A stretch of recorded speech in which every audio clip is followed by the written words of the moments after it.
Hola, buen día. Hola, buen día. ¿Cómo se llama? Yo soy Luis Vaz, pero creo que no estoy en esto de los cuidados de vulnerabilidad. Es una otra donde estoy. No, you are in the right Sí, one. paso. José, you are in the right one. I'm Carmen Navarro. Can you hear me? No, I can't hear you.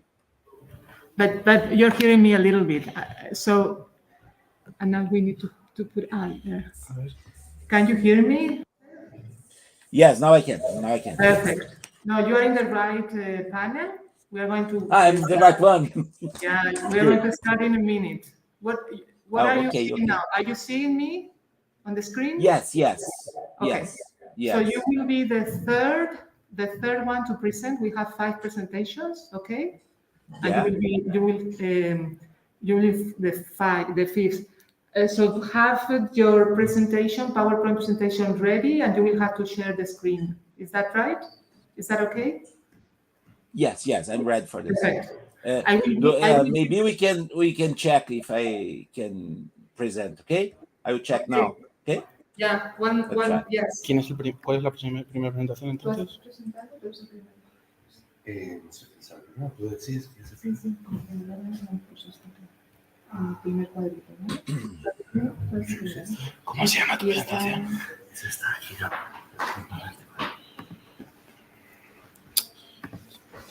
Creo que él quería presentar ver si podía compartir. Sí, él quiere ver si quiere compartir con su pantalla. Sí, esto es como que lo subimos aquí, no se ve, pero cuando queramos verlo, simplemente le damos aquí. Yes, try it. Try it, José. I tried, but apparently it's working. Yeah? Yeah. Ok. Dile que va a empezar. Pero no va a empezar. Vale. Cuando I will stop. simplemente le das a quitar. ¿Vas a estar por aquí? Perfecto. Puedo estar arriba y puedo ir bajando, pero vamos. ¿Y los demás cómo hacemos para presentar? Porque tenemos todas puestas. Vale, pues las subo todas. Sí, súbelas todas. Okay. We are almost ready. Thank you.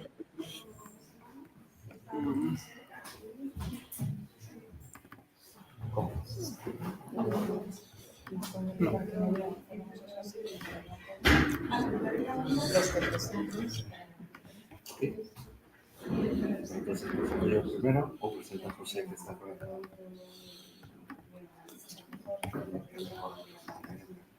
Okay, José, can you hear me? Can you hear me, José? Yes, I can.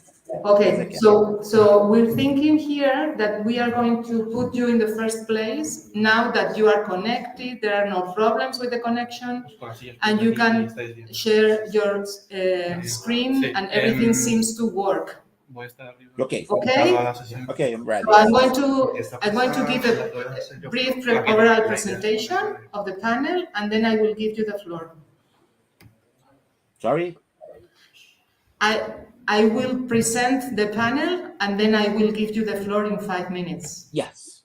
And you will have 15 minutes for the presentation. Okay. Okay, good. Perfect. ¿Cómo lo manejamos?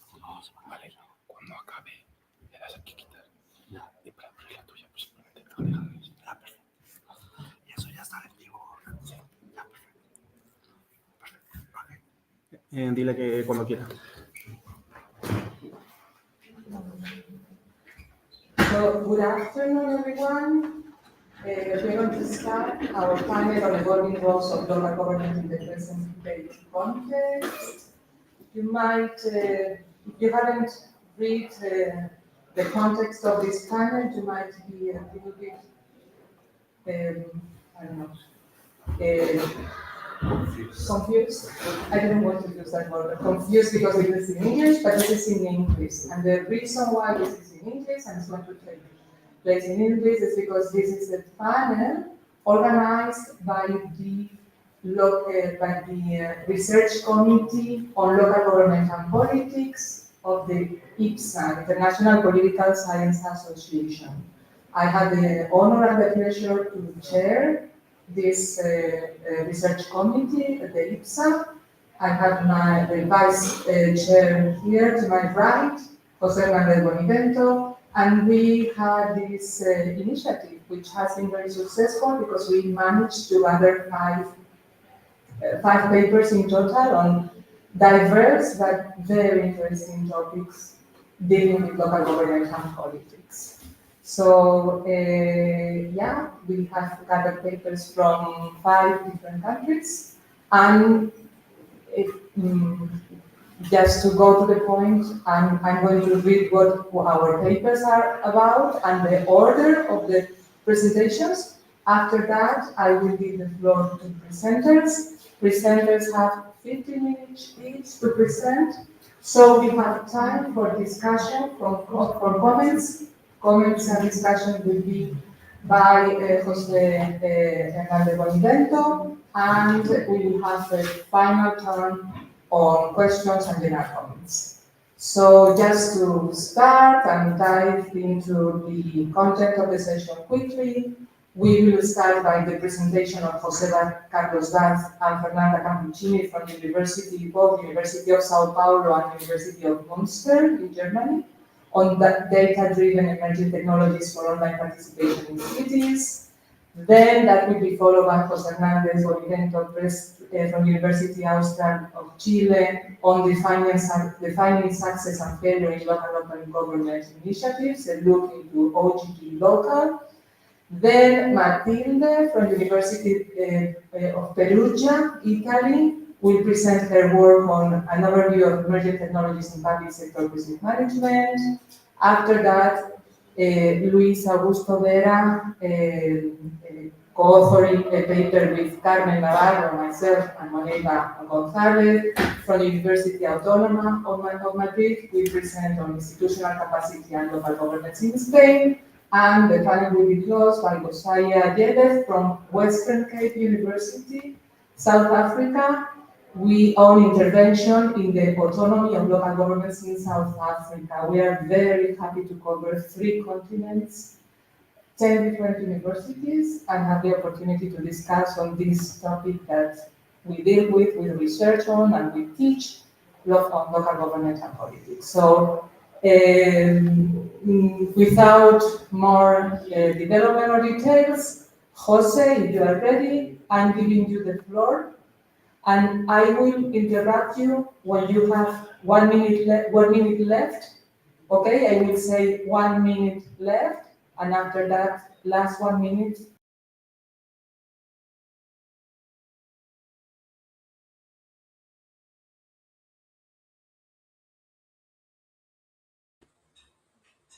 May I start?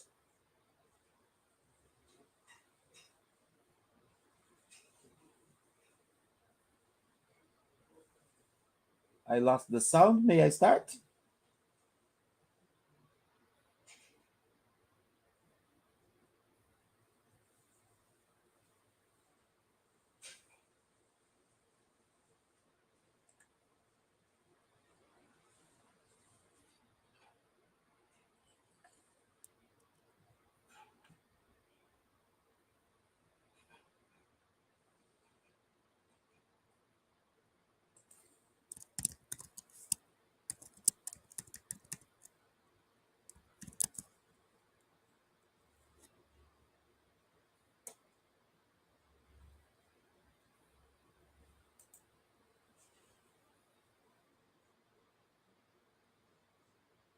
I'm not sure I can start.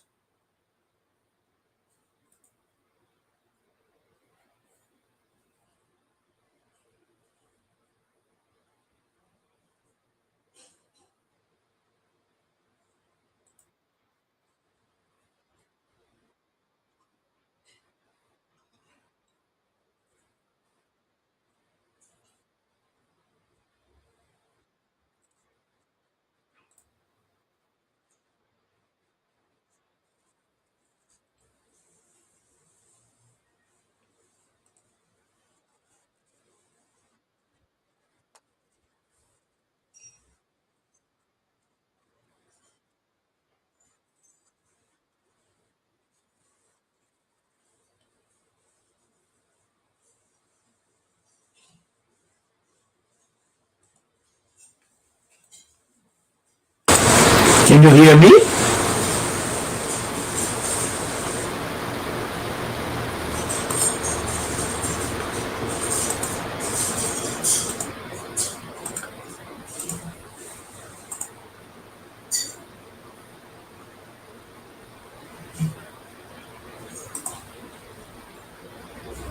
Can you hear me?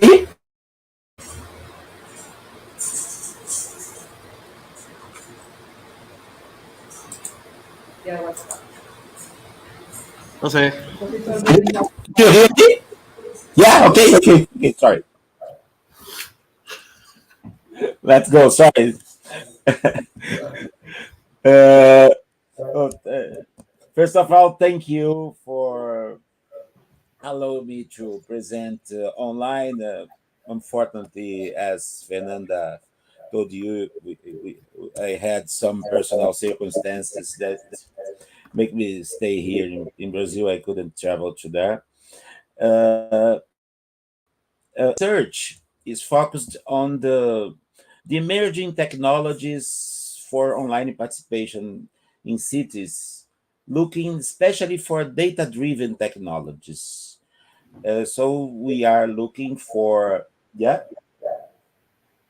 we are looking for a comparative view for creating an analytical model for initiatives of online participation in cities.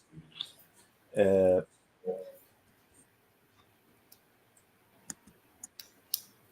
this research is part of a larger research, as we call this the scope project. We are conducting in the Brazil chair in the University of Minster. I'm the chair, and Fernanda is the senior research on this.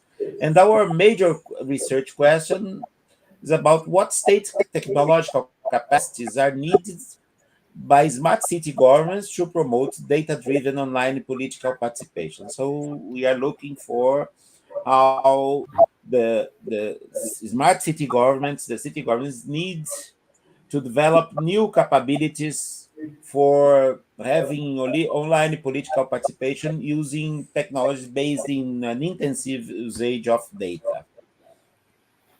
This research, we have structure for this research is based from an interdisciplinary point of view. We are exploring initiatives using a taxonomy and developing an analytical framework to having in-depth case studies, comparative studies, and trying to work not just for scientific products, but also for applied products. And our approach, as I said, is maybe we have an open microphone there. It's having some sound for me. Thank you. Uh, as I said, we have our idea is creating an analytical framework with a large taxonomy for initiatives that allows us to do exploring research through initiatives mapping, and also create conditions for having in-depth and comparative case studies is the next step we have. For this paper we are presenting here in this seminar, the main idea is to bring the first findings about the one preliminary application of the elements of this analytical framework. So the findings I will present you are basically two categories. One is some findings about testing the limits and possibilities of the taxonomy, and how to check how this taxonomy can be used as the foundation for this analytical model. So we applied some selected variables to a set of European and Latin American initiatives. And making this work for using the first round of taxonomy variables, provide us some additional findings about the initiatives we select. There is 12 initiatives, both in Europe, in Latin America. So we can bring some findings also, reflecting on the level of using of that data-driven technologies for online political participation. So when we talk about data-driven online political participation, we are uh, focusing on the idea of there is a new centrality in political participation. Uh, and this centrality now is based on the usage of large amounts of data. Uh, we have the process of digitalization in public services that bringing us a whole new world of data availability about the citizens, their preference, innovative data applications. We have emerging technologies, not just artificial intelligence, but also blockchain, IoT, augmented reality that can change the public service, but also bring us new possibilities in the relationship between government and citizen. And for the cities itself and for the smart cities processes, uh, we have many information artifacts and computational infrastructures that are processing, integrating, and collecting large amounts of data. And of course, cities are a major space for citizen participation. In some way, we see a crisis on democracy nowadays, but at the same time, we have many initiatives based on the city level of government for participation.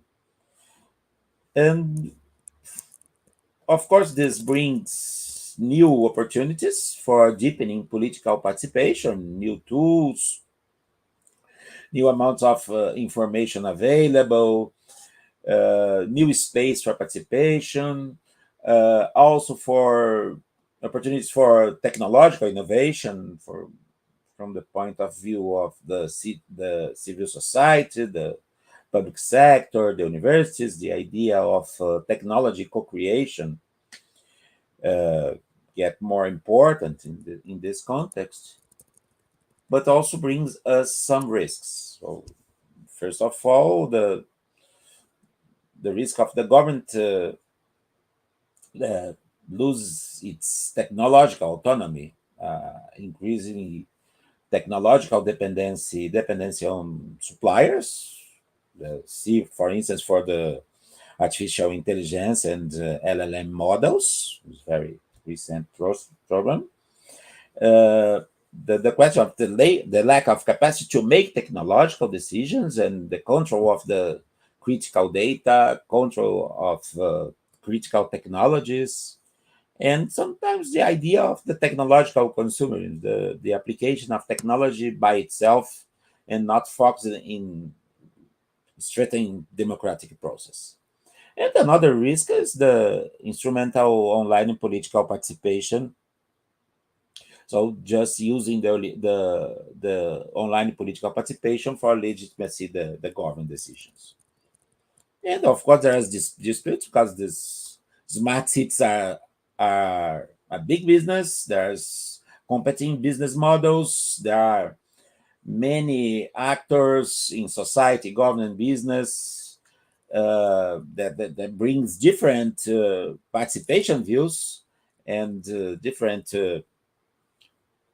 cognitive frameworks about participation. So the technology will emerge from these disputes. It doesn't came from the heaven, and so it's a very competitive environment, and this brings new challenges for the state. This means that the state needs new technological capabilities even in the context of the increasingly minimal state generated by the neoliberal reforms. And we thought when we say about online political participation, this state capacity can be found in terms of institutional capacity, from legal frameworks, governance, technical capacity itself, not just the technology itself, but the human research, etc., the process management, and the political capacity to establish collaborative relationship with stakeholders. So for analyze this, we propose creating this analytical framework that try to bring from this point here, you can see some attributes for the one initiative, one political online participation initiative. We have to understand all these elements. And here we have some impact and results generated. And from this, we have to understand what are the capabilities that conforms the state's capacity to realize initiatives on online political participation. In terms of operationalizing this model, we propose a taxonomy structure.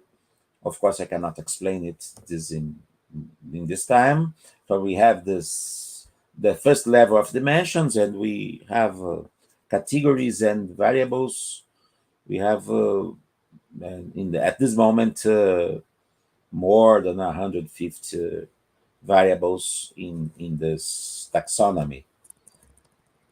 And we intend to use this for both the case studies, and the taxonomy help to create research protocols for interpretative analysis. And we can also do comparative analysis for attributes. We developed a tool for having more than all these variables, 158 variables here. We can check this in the annex. It's easier to see that. And for this, we do the classification for the initiatives and looking for trends, frequencies, gaps, etc. For instance, what we can produce using this, we can look for answer for questions as how deep citizens participate in public decisions, and we have categories for classify this, or how deep citizens participate in the technological decisions, for how there is the co-creation of technology, data co-creation strategies, etc. And we can, for instance, having more sophisticated models for analyzing. When we took the involvement in decision making, in the policy decision making, and involvement in tech government decisions about technology itself. And we can create, for instance, this kind of analysis. For this preliminary application we've done, José, fine. 1 minute. 1 minute left. Okay. The micro is open. I cannot hear very well. So we had this applicate this initiatives, and we select the 53 variables.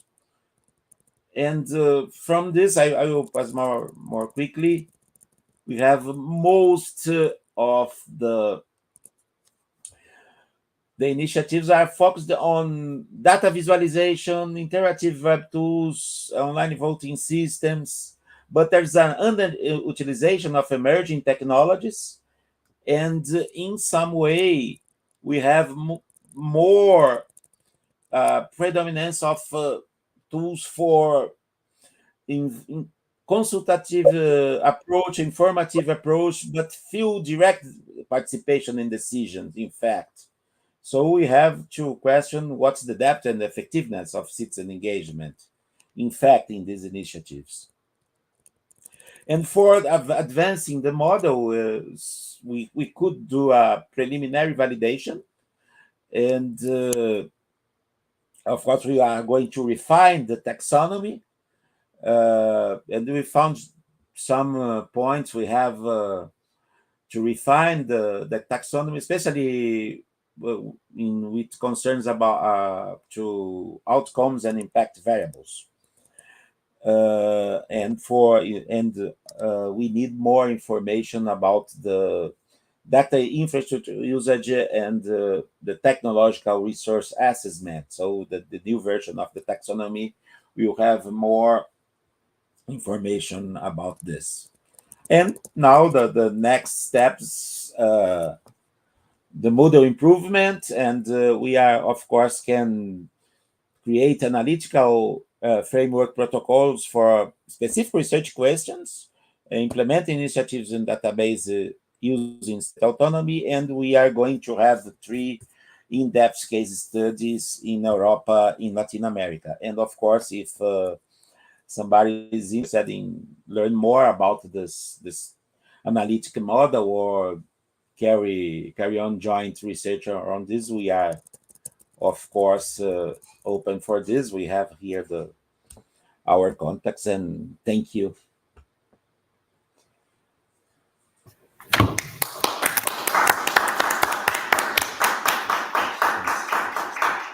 Thank you very much, Jose. Thank you very much. Sorry for that. I had some problem with the hearing, with the mic sometimes. Okay, so you could hear me. Perfect. It was Thank perfect. you. We could follow the presentation. Everything was perfectly clear, and the voice also clear and strong. So thank you very much, and thank you very much for limiting your presentation to the given 15 minutes. So we will have the discussion at the end after the 5 presentations, and now I'm moving to the work of Jose Hernández Bonivento on defining success and failure in local open government initiatives and moving to OGP local. The floor is yours. I will give you 15 minutes as well, Jose. Thank you. Okay, I'm going to present this. I actually wrote a paper about it, but it's not finished. And as I had some feedback from it, it seems it's not even a paper. It's maybe the beginning of a paper. So please be gentle and have some patience with this. This is a project. The determining success and failure was part of a big project. This one, formal and informal institutions and local open government, is funded by the Chilean government and is based on comparing different local or subnational jurisdictions in different contexts that have implemented this program, this initiative, which is OGP local. All right. So I want to present the theoretical approach very fast because we don't have that much time. I wanted to show you also the case selection and the methods that we follow to select the cases. Is 6 cases basically in the whole project. We are only in the second stage of this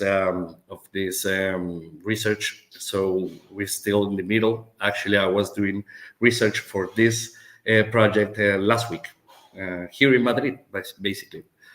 I wanted to show you some preliminary results. That's the ones that are in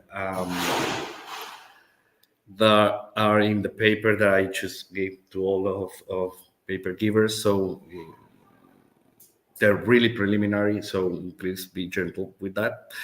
And we want to do with this is we think about 3 papers and maybe some policy briefings for OGP and for the cases selected, and maybe, and that is a big, maybe a book afterwards. That's the point. That's the idea. It's really ambitious, and we are 3 of us, so we're trying, and we are only finishing our first year in this 4-year project. So what is OGP? Maybe somebody of you know what is OGP. The Open Government Partnership is an international initiative that is supposed to present some models that, if implemented, they will eventually open government in local, subnational, and national governments. It's based on the 3 big questions of open government: transparency, participation, and accountability. It started with 8 countries. It's now in 75 countries. It started with 15 local jurisdiction. It's now over 150 local subnational jurisdiction. This year, in 2024, there was an increase of 50 new subnational jurisdiction, and they're being implemented this since 2016. Well, the first 15 was in 2016. In 2018 there was 5 more, and then in 2021 it was like, well, there was exponential growth. But the question is this multi-stakeholder initiatives are do they actually transform local governance? Can they change the way we govern? Well, we are based in institutionality, in new institutionalism, and based on how can these structures that sometimes constrain or encourage behavior in our society, and we can have formal, that is laws, written, explicit rules, and we can have also informal kind of institutions. And when we talk about government or maybe governance institutionality, we can always have to look at 2 main actors. First is agency. How many people, the political will from authorities and the administrative will from civic servants, and well, the willingness of civil society and citizens to engage in this kind of initiatives. And on the other side will be power structures, which determine veto actors. Veto actors are basically people that can allow or not allow, or even rules or traditions that make it difficult for change, because traditions and institutions are made not to change, are made to last, basically. And OGP can be understood as a strategy for institutional change because it's focused on having political will from veto actors.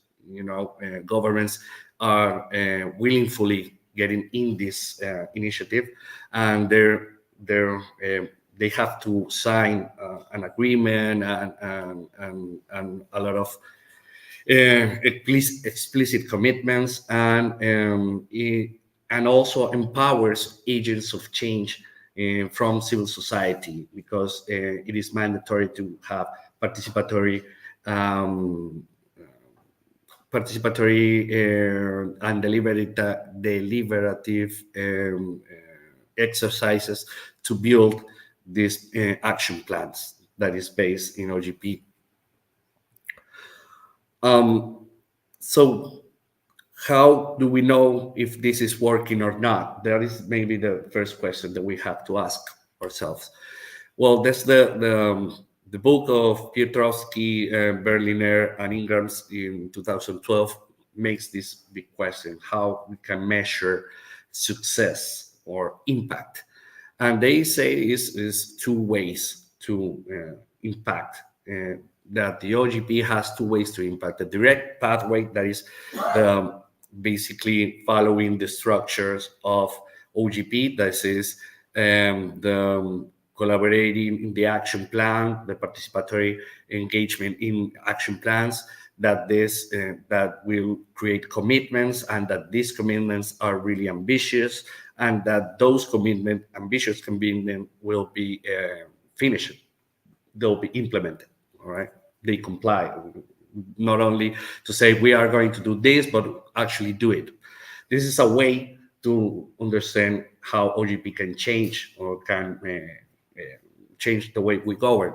The indirect pathway is mostly informal ways to change, if you may, and it's based on the iterative and the participatory process. This is a voluntary initiative. There is no enforcement from OGP, not strong enforcement. It's more like soft power, basically.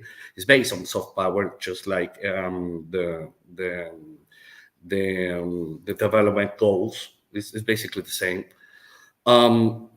And this is, they say that maybe there are changes in norms, they're changing in policy models, they can change in the resources that civil society get to have after this, and the coalitions, maybe political coalitions that it transcends ideology, and the linkages that can have into different groups of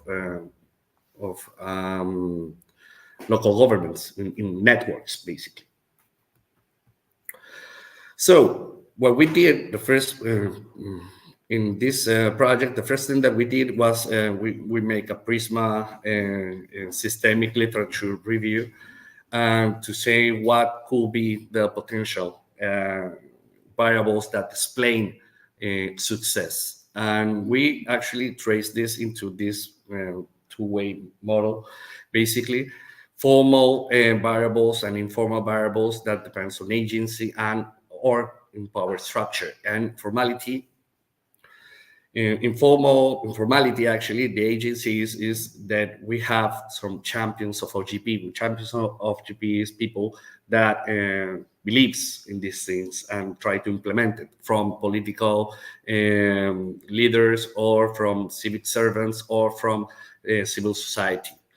Another thing is the strength of civil society. If the local jurisdiction has a strong group of civil society associations, it will be a success. Maybe it will be something that could determine success in these OGP initiatives.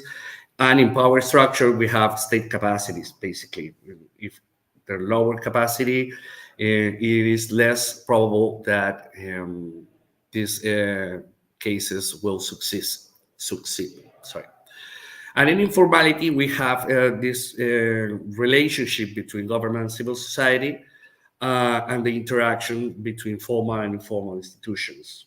This is from Elkan and Levinsky in 2004. They talk about how formality and informality interact, and how come that if a formal rule is weak, but the informal rule is strong, but is competitive to the formal rule, then the formal rule is not going to be able to do anything.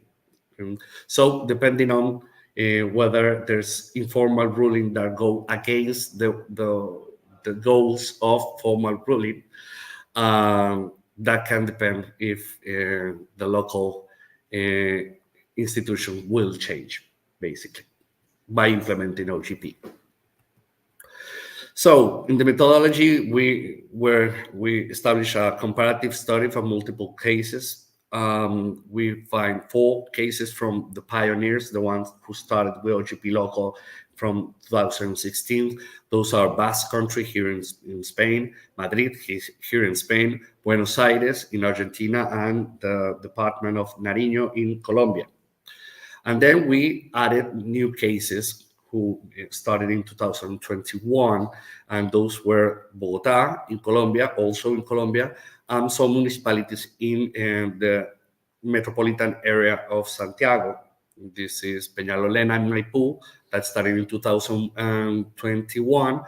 And the other ones who just are getting started, Renca, Joaquin, and the Metropolitan Government. Renca and the Metropolitan Government, And as I said, the first stage is interviewing OGP leadership, independent revision agents. In the OGP, there's always some agents that are supposed to evaluate the cases, and local informants. And the second stage, we're doing field work. I just finished field work for the first 4, and on Friday actually. And the third stage will be field work in the 2021 cases. And what do we have until that? We are validating at some point the structures that are presented, the model that is presented by Piotrowski and all in 2022. Basically, we have found that champions of OGP are understood as a determinant for success. Also, that in the cases that we observe that have formal success, compliance to OGP norms, they have changes in organizational and in the organizational structure of the administration, of the local administration. Basically, they created an agency for local government, for local open government. These are the success at some point. The challenges that we find is that there's a high dependence on discretion of discretional actors. Basically, if political will is good, political will is up to this, it will be a success. But if that is not, then you just go away. And the lack of enforcement from OGP and the low incentive for institutionalizations are also challenges. But the main success and challenge are the institutionalization of these activities and their sustainability in time. And I wanted just to, because my time is running, just to show you these preliminary findings. We observed that informality, the level of involvement of civil society organization is, yes, just 5 seconds. That is understood by all the people that we interview as a success, basically, as a determinant of success. The local administrative capacities are a point. We want to write a book, not a book, a paper on this specifically thing on local administrative capacity, or basically on local state capacities. And that in informality, we can see that trust between governments and civil society is really important, but this trust can become so can be counterproductive when it becomes a club, when it becomes closed club between different people and an elite of participatory groups. And that is for me, and thank you very much.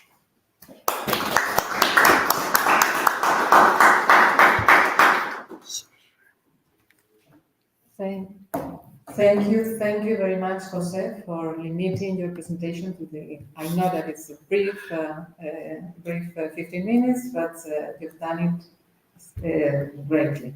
So we move on to Italy, and in this case, we have the work of Matilde Biagioni from Universidad degli Studi di Perugia on an overview of emerging technologies in public sector crisis management. A systematic pleasure to be here.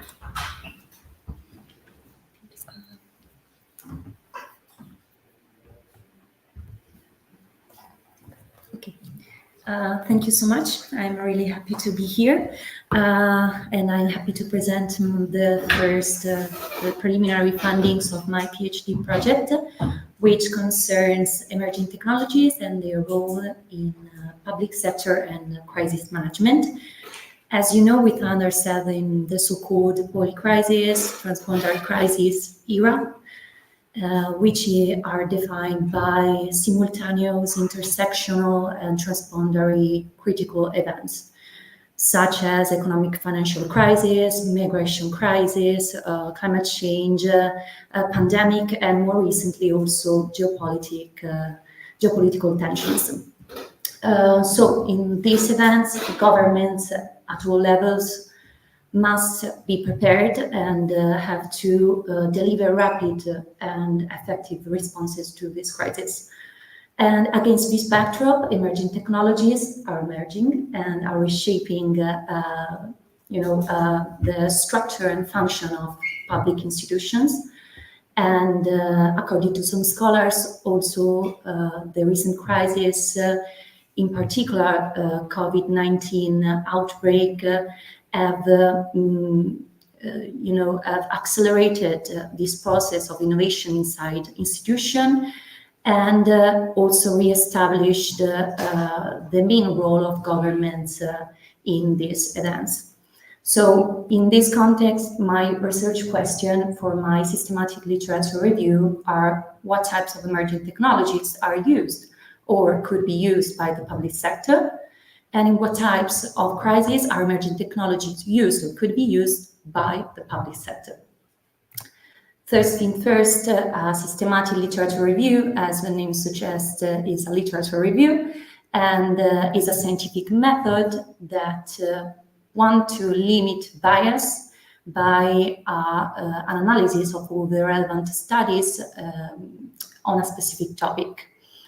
In particular, it is important, and I think it's relevant for these specific fields, because it provides general overview of a topic area that needs further development for future research, identify gaps in the literature that might undermine the relation between emerging technologies and public sector, and last but not least is valuable backdrop of evidence on which decision about policies can draw. So it provides scientific basis for future policies. So to conduct my systematic literature review, I follow this PRISMA protocol, and you can see all the steps of the systematic literature review in the chart. And at the end of these steps, at last, 60 journal articles published in English between January 2008 and May 2024 have been included. These journal articles to be considered emerging technologies as tools associated with the presence of events of crisis and the presence of the public sector, both in the abstract and in author keywords or titles, and are associated only in the abstract with the territorial level. I want to move now to some descriptive results of the systematic literature review. As you can see, the first are the number of papers published between 2008 and 2024. From the 2019 to 2022, there is actually upward trends with 2022 the peak year. Obviously because of the pandemic crisis and also because of climate change, because the result shows that most of these results are both climate change and pandemic crisis. And then in 2023, we have a decrease, but I think we have still interest in the research community if we consider that 2024 stops at May 2024, because my digital libraries research stopped in May. Then we have the percentages of empirical and literature review papers. So almost 90% of the papers are empirical studies, and 70% of these are quantitative, have employed a quantitative method. Now I want to show you the territorial level that is considered in these papers. Approximately 41% of the papers focus on a national level analysis. So maybe because authors prefer to, focus on national patterns, or maybe because more data are, reliable to to this research. If we remember, we have 70% of quantitative data. Yeah, maybe because it's easier to find data about national levels. Around 44% of the paper explore instead subnational territorial, and nearly 37% focus on super-regional ones. So we have still also at local levels, high percentages.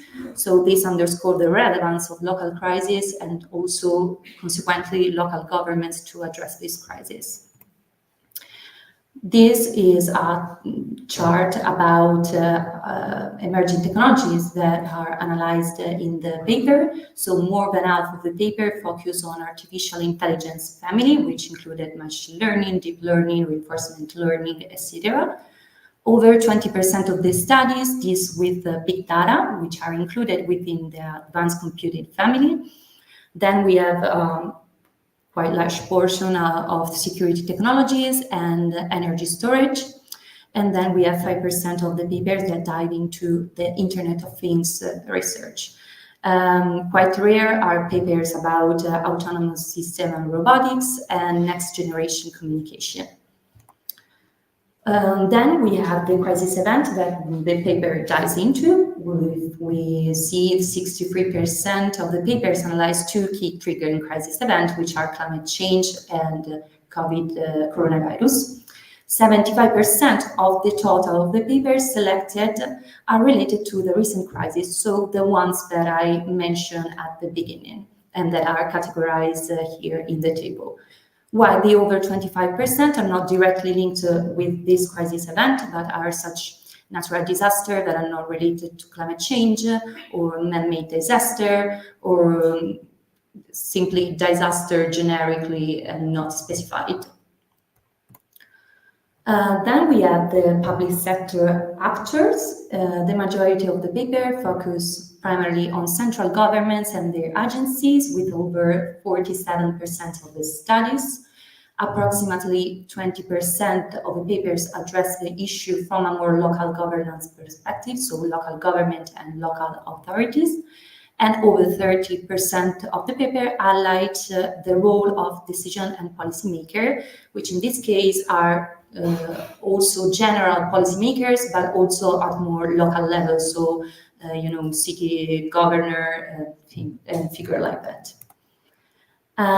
In the course of my analysis, I also analyzed the role of the public sector defining the paper, distinguishing whether the emerging technologies were adopted by the public sector or instead whether they were recommended in the paper, which means that the study is considered relevant for public sector policies and measures, or whether the public sector is approaching to use these emerging technologies, but during the studies they don't have already adopted yet.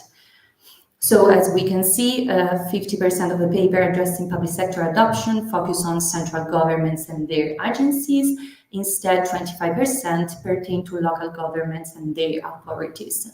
Then we have a large part of recommendation, the largest always for central governments and their agencies.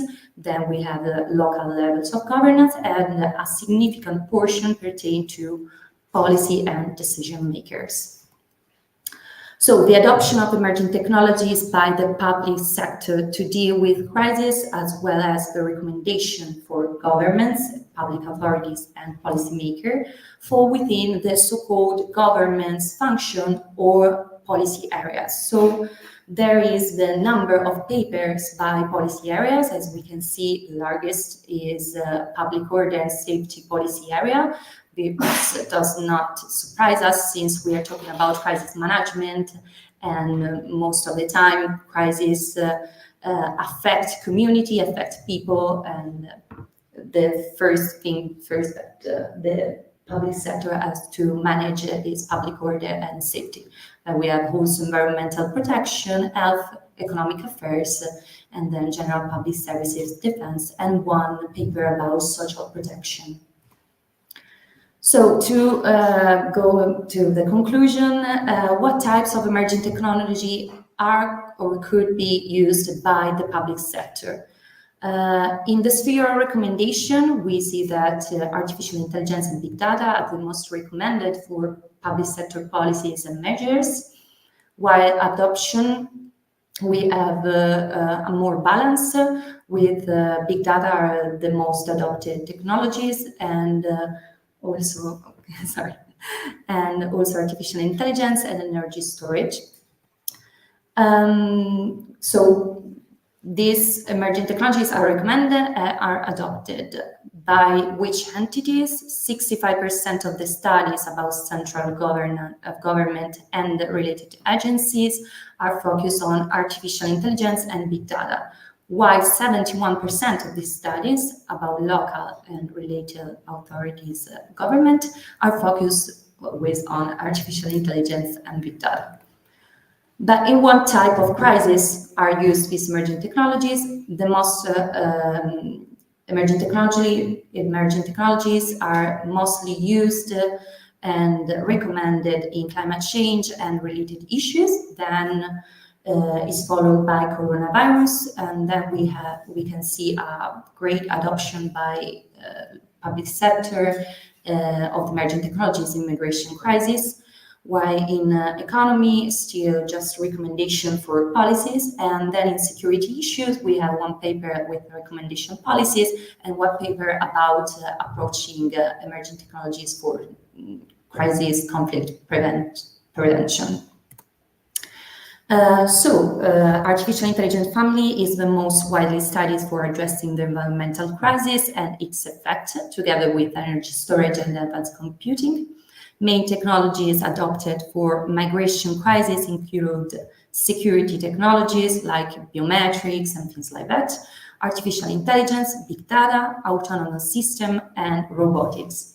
In COVID and for economic downturns, artificial intelligence has been extensively investigated, and in security issues, investigation dive into artificial intelligence, big data, and security technologies.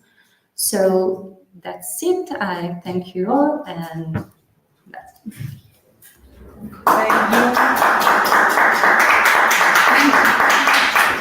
Thank you very much, Matilde.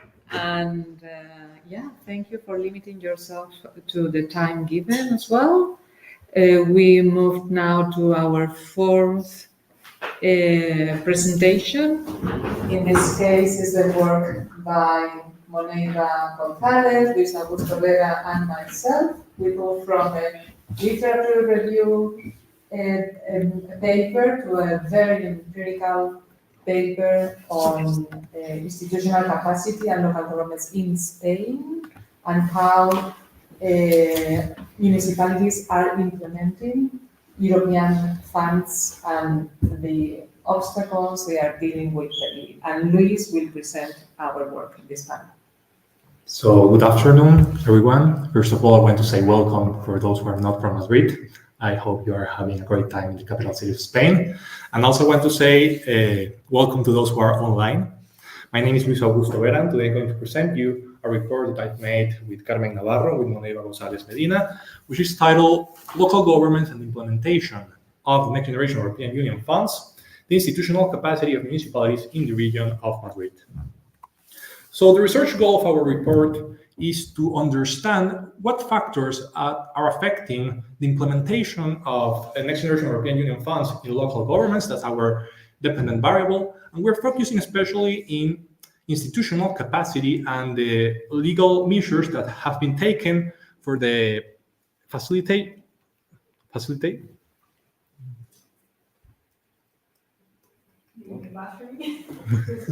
Hello? So in those legal measures that have been taken to facilitate the implementation of these Next Generation European Union funds. That's our independent variable. So we think this report is very important because we know that the Next Generation European Union funds are very important, not only for local government, but also for all levels of government. But because of previous research, we know that local governments have a lot of problems for the implementation of European funds. So we think that it's very important to understand which factors are the most important to facilitate the implementation of these funds in this level of government. So the methodology of our research, well, we started the research in November 2023, and we finished in May 2024. We have 3 stages. First, we made a collection of the official statistics about the implementation of Next Generation European Union funds in the region of Madrid. Then we made questionnaires to public managers within the region of Madrid. And we had a response rate of 3% approximately. And finally, we made semi-structured interviews to understand the perceptions of public local managers of the implementations. And also we made some semi-structured interviews to the private consultants that helps public managers of municipalities to implement these funds. So first of all, we are going to talk about the official statistics. We should say that less than 1% of the Next Generation European Union funds implemented by local governments in the whole country in Spain have been implemented by subventions and grants. And that's a very important contrast with the other levels of government, with autonomous communities, and also with the central government, because in the other levels of government, the majority of the funds have been implemented by subventions and grants. So the local government is the one level of government when the most relevant procedure for the implementation is the public procurement. And also we could say that only the Madrid and Catalonia's local governments have implemented almost 70% of the funds by public procurement. Here we have all the autonomous community of Spain and the total amount executed and implemented by local entities. But now we are going to center our research in the region of Madrid. And we found that 3% of the municipalities of the region of Madrid have implemented Next Generation European Union funds, and also 3% of the mancomunidades, which are municipal associations here in Spain, have also implemented these Next Gen funds. And also we found that these municipalities and municipal associations have executed 360 public contracts for more than 200 million euros before taxes.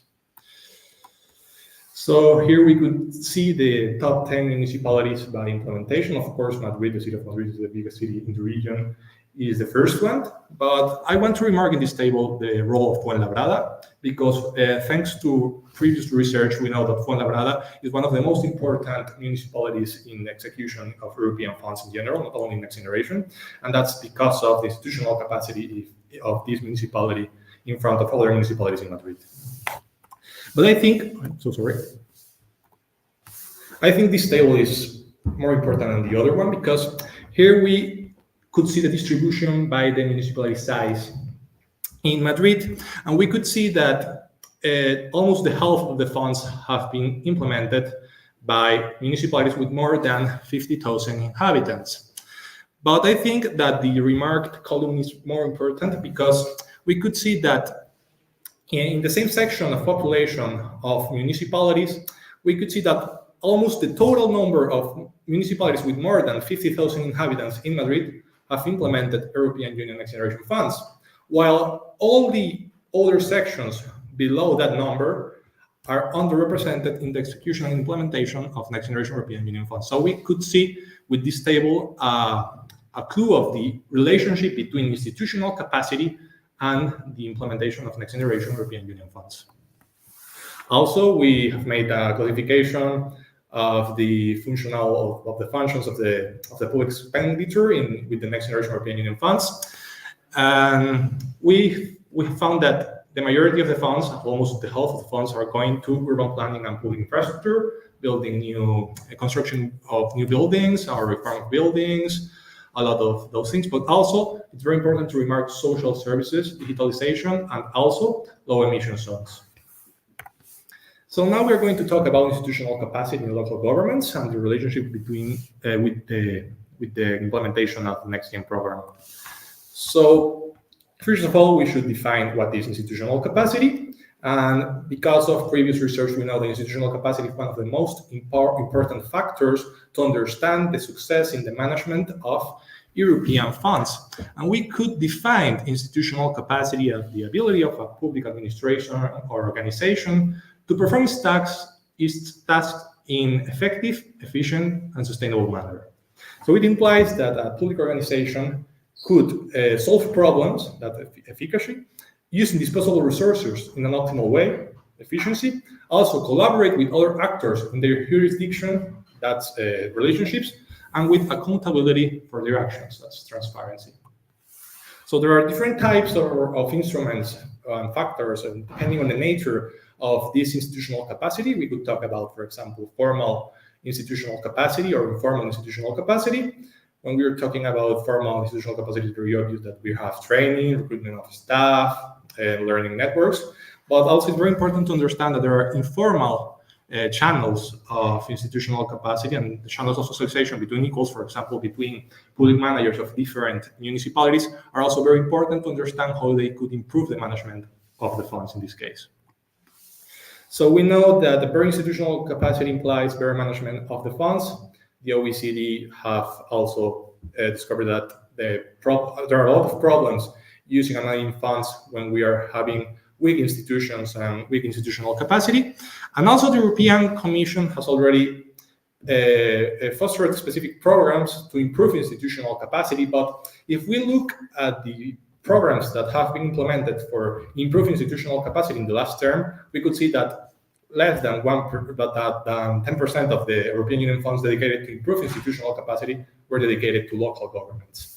And in the case of Spain, it's very important to improve the institutional capacity of local governments because of two reasons. First of all, because we have a large number of small municipalities with a lot of support from the other levels of government, from the autonomous communities and the central government. And at the same time, we have big municipalities, but they are suffering from bureaucratization and complex legal processes that are slowing down their performance. So now we asked in our interviews and also in our questionnaires about the perceptions of municipal managers about the management of European Union Next Generation funds. First, we asked about the specific unit that is managing the funds in each step of the management of the funds. So we found that in all the phases of the management of the funds, the most important unit or department in the management of the funds is the specific sectoral area. For example, if it's a project related with sports, the sport area of the council is the most relevant in all the phases of the management of the funds. But also, for example, municipal auditors in Spain, el Departamento de Intervención, have also an important role only, for example, in the justification of expenditure. And in this slide, I want to remark the role of the AEDL, in Spanish, Agente de Empleo y Desarrollo Local, which is a figure in small municipalities. And that employee and that public manager is very important in those municipalities because they perform almost all the tasks related with European funds, subventions, grants, public procurements. So they are very important for the institutional capacity of those municipalities. So first of all, we are asking about the factors that improve the management and the implementation of the funds in the municipalities. And we have found that almost all the facilitators that we list here have a non or little, all the responses are concentrated in non or little response categories.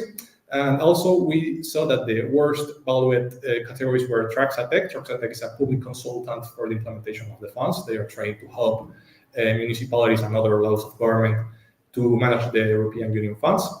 And also the decree law, that's the specific legal measure that have been taken for facilitate the management of the funds. So when we ask about this specific legal measure, we saw that the majority of the public managers told us that this measure is not reducing the bureaucratization to do public procurements with the European, the next generation European Union funds. And also we saw that maybe the problem is that this law or this decree doesn't incorporate anything about specifically for the local governments or municipalities. And when we ask about the incidence of the Next Generation European Union funds in local government, we found a very interesting paradox, and it's that the funds for public managers are a great opportunity for the development of their municipalities, but at the same time, they are a source of work overload in their municipalities. So this evidences the relationship between funds management and the needs of institutional capacity in those municipalities. When we ask about the keys of success, we found that it's important to have a specialized unit in the management of European Union funds, also to have previous experience in the management of those funds, but also it's very important to have more staff, and that staff should be more trained in the management of European funds. And all these elements are related with the institutional capacity and internal organization of the municipalities. Then we asked about those factors that are hindering the implementation of the funds. So we saw that the most important factor that is hindering the implementation is the work overload. And we think that there are two mechanisms that could reduce this work overload. First of all, the simplification and the reduction of bureaucracy and the complexity of legal procedures. But also internal organization is very important, and it's important that municipalities have more staff and more training in European Union management and European Union funds for the management, and also a specialized unit for the management of those funds. I'm so sorry. Yeah. So when we asked about proposals to improve that management, the majority of the staff of the municipalities told us that it's very important to reduce the bureaucracy, but also it's important more training, more and a specific department for the management of the funds, and also more changes in the internal structure of local administrations to improve and enhance the management of the funds. Here we have another of the demands. But I think I also want to remark the other proposals. For example, a lot of public managers told us that it's very important, more cooperation and collaboration with other levels of government. And also, it's very important to have extensions of deadlines in the execution and implementation. Clear information about institutional communication. This is related with the putting logos in the projects and all those things. And also advanced payments of the funds and very co-financing condition. This is very important because sometimes municipalities should put all the money first to implement the projects, and then the other levels of government give them the money of those projects, but sometimes municipalities don't have liquidity for these projects. And also we asked about the mandatory digital platforms to manage European Union fund. We have Coffee and Minerva. Coffee is a platform for basically supervision of the funds by the Ministry of Treasury. And all public managers told us that this is a disaster because it's a lot of problems with the continuous updates of the platform. And then we have Minerva, which is a platform for analyzing the conflict of interest between public administrations and those who participate in a public procurement procedure. So, well, in the majority of the cases, public managers told us that Minerva is very useful for analyzing conflict of interest. So conclusions, and I want to finish with that. The funds have been implemented by public procurement, and especially for municipalities with more inhabitants, and primarily for urban planning and public infrastructure. Then the legal measures that the central government have taken for facilitate and ease the implementation of the funds have a negative impact. They're not reducing the bureaucracy. The factors of success is have a specialized municipal unit, a specific training and previous experience. And we saw that the most important obstacle that is hindering the implementation of the funds are the work overload and the lack of specific training. And about the digital platforms, Coffee, it's a disaster, but Minerva is very useful and it's not very difficult to use. So thank you very much. And that's Thank it. you. Thank you very much, James. Thank you. I think we are advancing at a good step, and we finish this panel. traveling all the way from Spain to South Africa, and in this case, Professor José Ayele is going to, who is staying as a visiting researcher at the University Autónoma of Madrid, and we found this is a very good occasion for him to present his work on intervention in the autonomy of local governments in South Africa. So, José, the floor is yours. You have 15 minutes. I will tell you when you have 1 minute left. Okay. Thank you very much. Okay. Thank you, Professor Carmen, for giving me the chance to present part of my PhD dissertation. I'm doing currently a PhD at the University of Western Cape on autonomy and intervention, comparing South Africa, Ethiopia, and India. But today I'm only presenting South Africa. And in the course of doing this, I also looked at Spain, but for the moment today, I'm not presenting Spain. There is an interesting comparison between Spain and South Africa in the sense both arguably have a federal system, and my area of focus is on intervention in the autonomy of local governments which are found in federations. Should I use this one? Oh, okay, on the side. So this is the outline of my presentation. So first I will be discussing on types and autonomy of subnational governments in South Africa. Then I will deal with intervention, the meaning, nature, type, and rationale of intervention in South Africa in local governments. Then I'll move on to the discussion of the ground and forms of intervention in local governments in South Africa. And basically, there are two grounds of intervention provided in the South African Constitution. So I'm coming from a legal background, so my main focus is on the law. So under the Constitution of South Africa, we have two grounds of intervention, both in the provinces and local government, and I will deal with that. And finally, I will look at the challenge and limitation of the framework for intervention. So the central question I am trying to address is why do senior levels of government or federal government intervene in the autonomy of local governments? What are the grounds of intervention in the autonomy of local governments in federations? What justifies intervention? At the end of the day, the issue is autonomy and intervention are competing, if not conflicting interests. Local governments want more and more autonomy. Federal government wants, to a certain degree, some level of authority to intervene under certain circumstances. So these are competing interests. And the central question always would be, where do you strike balance between these competing interests of autonomy of local governments on the one hand, and the need for intervention in the autonomy of local governments under certain circumstances.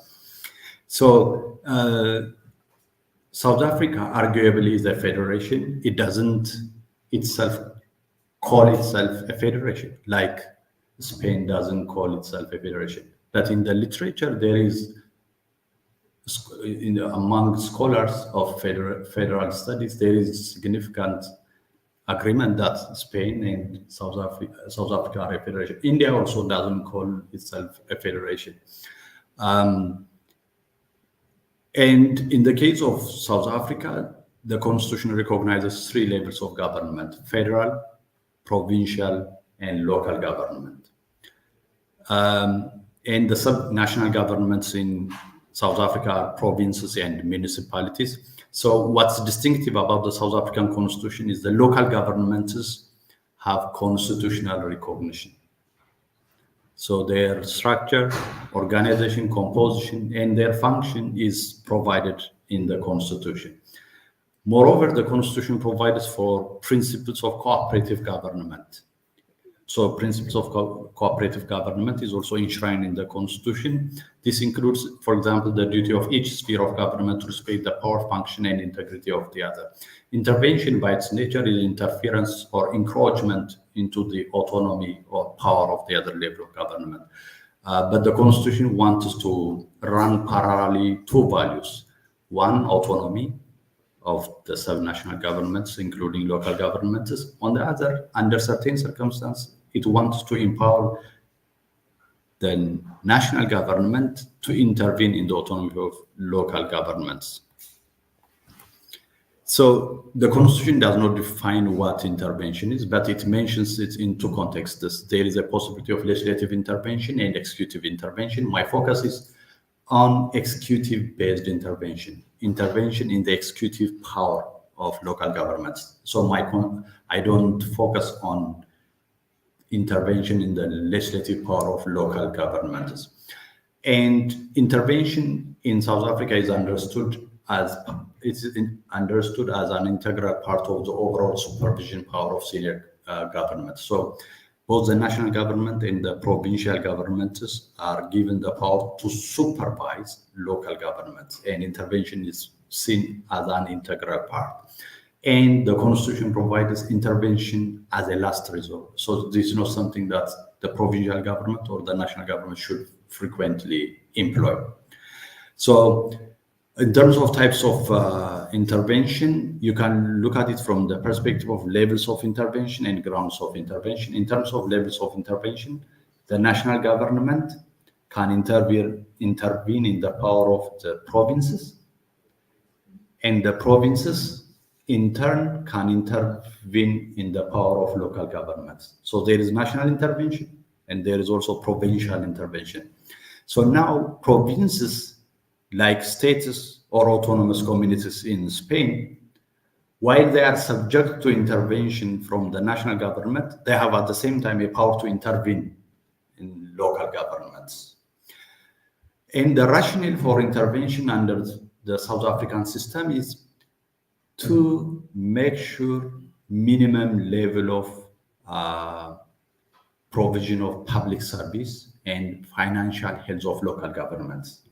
So the central purpose, the rationale for intervention is that to enable each local government to provide minimum public service and maintenance of the financial health of local governments.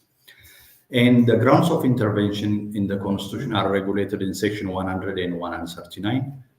Basically, almost they provide the same ground of intervention. One ground of intervention is common for national government in the provinces and provincial intervention in local governments. And this is failure of executive obligation. So under the South African Constitution, it is provided that the provincial government may intervene when there is executive obligation failure. But the Constitution does not define what is failure of executive obligation, which is bound to rise to question of when and under what circumstances the provincial government may intervene in local government. So there is a litigation. The court was asked to define what constitutes or does not constitute failure to fulfill executive obligation. And the court stated that executive obligation differs from legislative obligation and judicial obligation. So that's the first step that the court distinguished.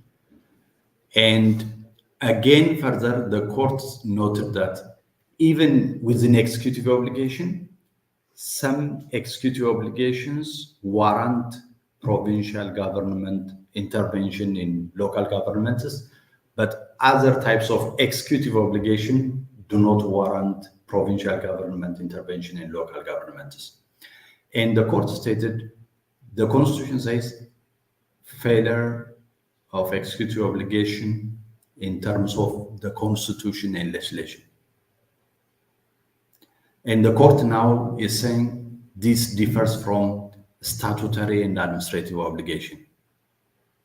And the court also distinguished that we need to differentiate failure to fulfill executive obligation from contractual obligation. So these are legal maneuvers, but you can see how the Constitution, the phrases used in the Constitution may be given broad interpretation, so that it may result in undermining the autonomy of local governments. And it's a unilateral act by the provincial government. It doesn't require the consent of the local government whether to intervene or not. And it doesn't matter how many executive obligations have been failed or not. And in terms of the forms of intervention, the Constitution provides for 3 major forms of intervention. One is issuing a directive to the local government to do this or not to do that. And I have listed the 3 grounds of intervention in terms of their level of intrusiveness. The first form of intervention is less intrusive. The second form of intervention is more intrusive. And the third form of intervention is the most drastic form of intervention, which seriously undermines the autonomy of local governments. So the Constitution provides first issuing a directive, second assumption of powers and functions of the local government. So the power of the provincial government can go to the extent of taking away certain powers and functions of the local government and executing those powers and functions by itself, or taking away these powers from the local government. And in extreme cases, the provincial government is empowered even to dissolve the local government. Now, the problem in the Constitution is it's not entirely clear whether this order of the forms of intervention should be applied or not, because the Constitution enumerates only them, but does not indicate whether first the provincial government must undertake issuance of directive and then assumption of responsibility or resolution. The Constitution does not provide that. The second ground of intervention is financial intervention, and the Constitution provides for 3 forms of 3 grounds of financial intervention. One is serious financial problem. The second is when local governments face financial crisis. And the third is if a local government fails to adopt budgets or fail to adopt revenue-raising measures. If these grounds occur, then the provincial government is empowered under the law and the Constitution in South Africa to intervene in the autonomy of local governments.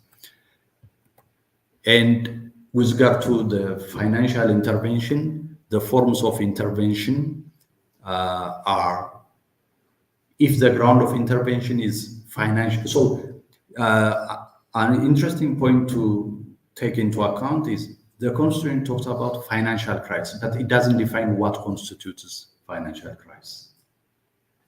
So it all comes down how the provincial government or the national government is going to define what financial crisis is. But there is legislation which defines what constitutes financial crises, and this is the Municipal Finance Management Act, MFMA.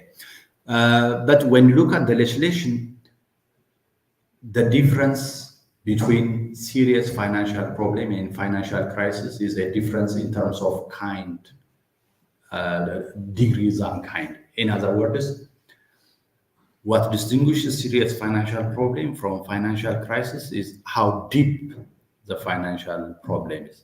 If it is a serious financial problem and the proclamation provides certain indicators which must be taken into account. Okay, so these are the three grounds of intervention in three forms of interventions. And finally, just the challenges and the limitations in the law and the practice. One, very wide scope of ground of intervention. So in other words, it's seriously compromise autonomy of local governments. So intervention is not restricted. The power of the provincial government for intervention goes to the extent of matters which fall within the exclusive competence of local governments. Second, lack of trust on the democratic and accountability mechanism of the local governments. Do you want to just wrap up? One more. Okay, thank you. Okay, so for the national government, when it intervenes in the provinces, it cannot dissolve the provincial government. But when the provincial government intervenes in the local government, it can go to the extent of dissolving the local government. When the national government does not fail, is fail in terms of the democratic process, there is nothing that happens. But when it comes to the local government, there is lack of trust of the democratic process that is in the local government. The other is absence of standard on what constitutes non-compliance with minimum service delivery in financial health. The other is differential treatment of provincial government and municipal government, both on the grounds and forms of intervention. The framework for intervention on local government is much harsher compared to the intervention in provincial government. The great latitude provincial government have in the order of the measures they can take. So provincial governments are empowered more to take serious measures. And the last one is the lack of standard on how Section 139 intervention are initiated. So this how intervention is initiated is not clearly regulated, and that resulted in compromising the autonomy of local governments. Sorry for taking up the time. This is what I have. Thank you. Thank you very much, José. And with José's presentation, we end up this first section of our panel. And I think that we have, I think that it is here is we will have the inauguration, the opening, The plenary is over plenary. here. So we have to make sure that we finish at 10 or 5 to 6. So we have Professor Hernández Bonivento who's going to discuss the papers. I will discuss his paper, but I think that you can have like 10 minutes if you want. You want to use them? No, I'm gonna try to do it really quickly. Right. After that, we will open the room to questions. Okay. So I have some comments for everybody. And from the people that I actually got to read the paper, it's been wonderful. I just want to point out that there's a lot of things that connect between the papers, and sometimes and the quality of them and the interest that they make, the interesting subjects that they work is very high, and I'm really glad that I have the honor to read it and have now these comments on the work on Jose and Fernanda. Is really, I don't know if Jose is connected. I suppose he is. Yes, he is going to. Hey, over there. All right. It's really a really ambitious work. The one that you have is actually really interesting to get to know. But in the paper that you showed, that you presented, there was a lot of there was a lot of questions about how did you pick the initiatives that you're working on? How do you select them? Why those ones and not the other ones? Or because in the paper, you don't show it in your presentation, but in the paper, you show about 12 initiatives, local initiatives of, but you don't show how you pick them up, on why you pick those specifically out. You, in some parts, I thought, oh well, the first thing is the conceptual work, because you talk about political participation in the paper and in the presentation, but you're talking about citizen participation or civic participation, not political. Political is electoral participation, basically. So that concept just threw me off for a while. At some point, one of the points that you make, which was really interesting, is that many, well, in the conceptual framework, you talk that that opening and transparency may become ways to engage with citizens, but it's not automatic. That this is, maybe it shows a lot of optimism, and in some points you said that this allows and that the initiatives will be not to be top down initiatives, but to create bottom up initiatives. But all the initiatives that you show are top down, actually. So that was a question that I had. I think that the point is maybe the methodology is not really clear. I think that you have a really good or the beginning of a really well structured framework, theoretical framework. But on the methodology, there was a lot of questions that I had, that I already mentioned. You know, how you pick this up, why you pick this up, why they're all in Europe and Latin America, not other places. This is a lot of things that maybe you should explain better if you wanted to publish it, this paper. But I think it's a really good start point, and I think that a lot of work is you have to do a lot of work. I suppose that you are. And I hope that you have a big group of people working on that, because it's really ambitious and really great. So yeah, I think that we were talking to Carmen here, that it's really interesting what you're trying to do, and we hope that you succeed on it. And maybe you can actually use the work that Matilde made, basically, because the work of Matilde was really interesting also.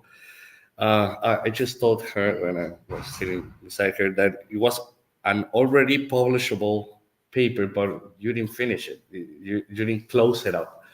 That was the only thing that I was missing, the conclusions. Like okay, why this is interesting, and what is the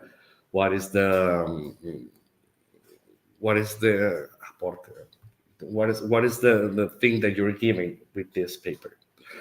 But I put some points. I think it's a great paper. I think that you did a great work, and a lot of work, actually. Maybe you should present better the way that you explain the sources in Scopus. You know, you said like we don't choose Scopus because, and not explaining as well. And maybe you should just take it out. There's a lot of words that make the Prisma, the systematic literature with only WAS. So maybe you should find that.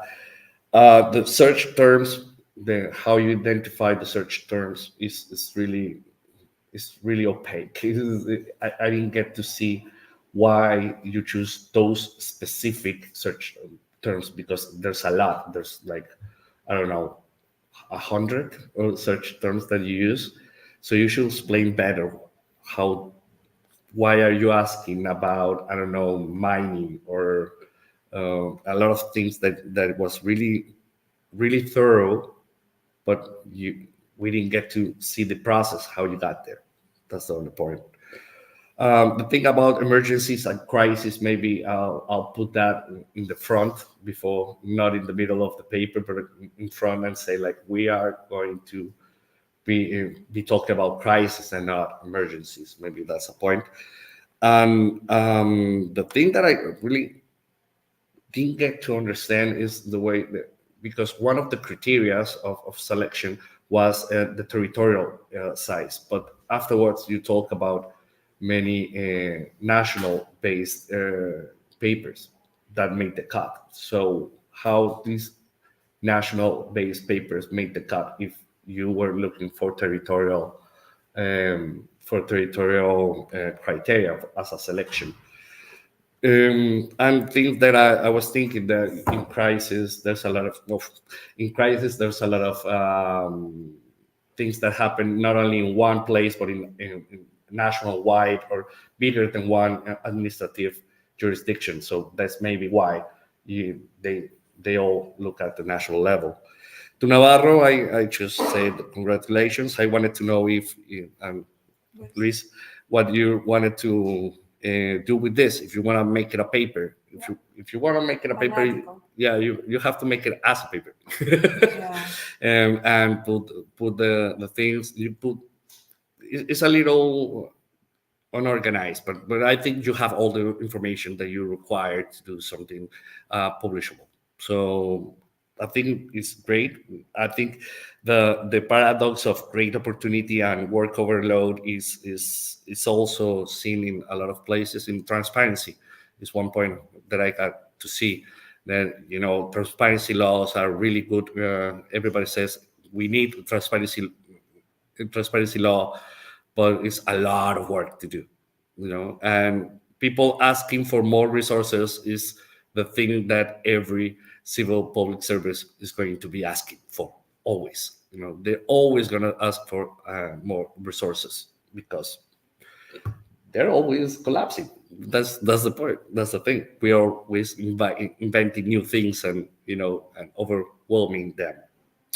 And Jose, I just didn't read your paper because I haven't got your paper for reading, but it's really interesting, and I just wanted to ask if intervention is not seen as it's only as intervention, or there is collaboration also, because in some countries, the different levels intervene, but to help, not to dissolve. And if there's any cases of a local government who got dissolved by a higher level, just for curious, because I never heard about something like that, like dissolving a local government. That's really hard.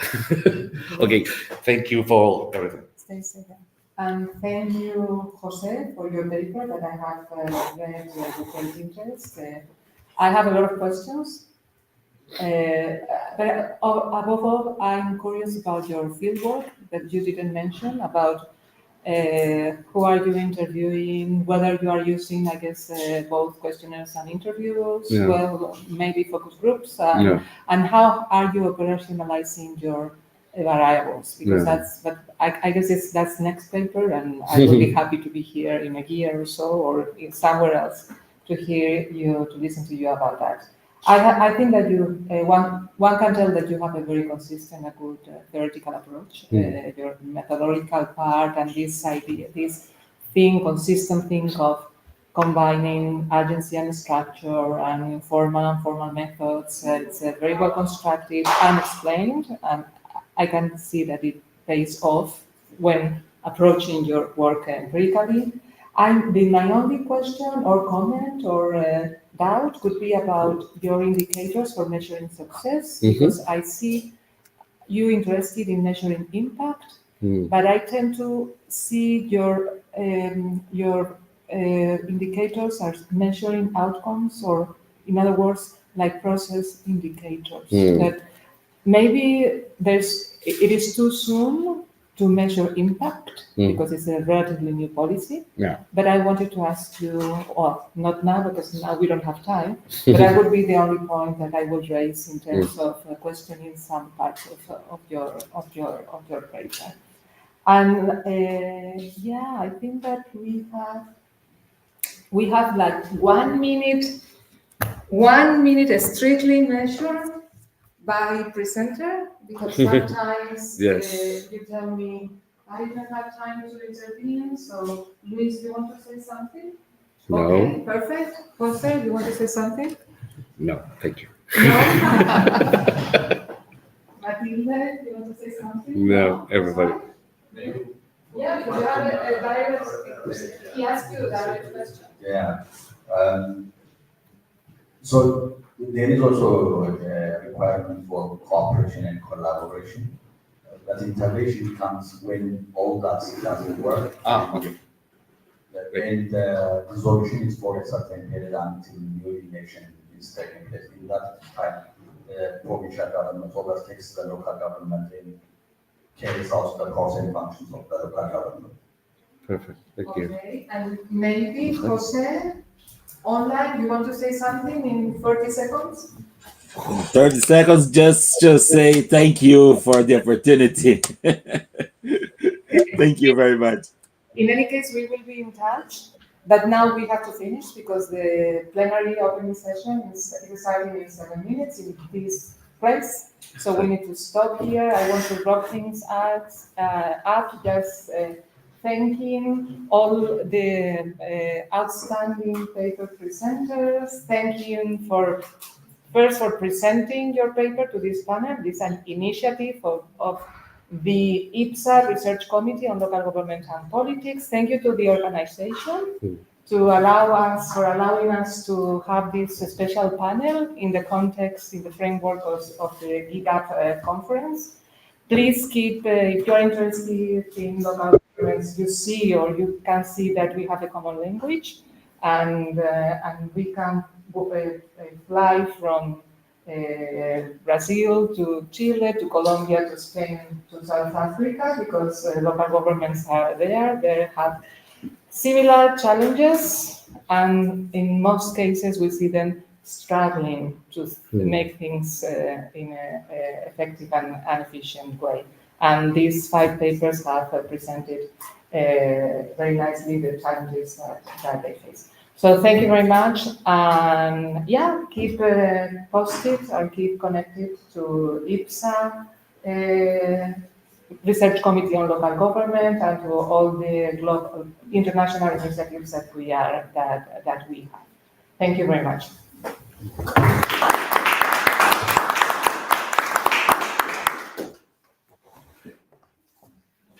Bueno, oye, -5, perfecto.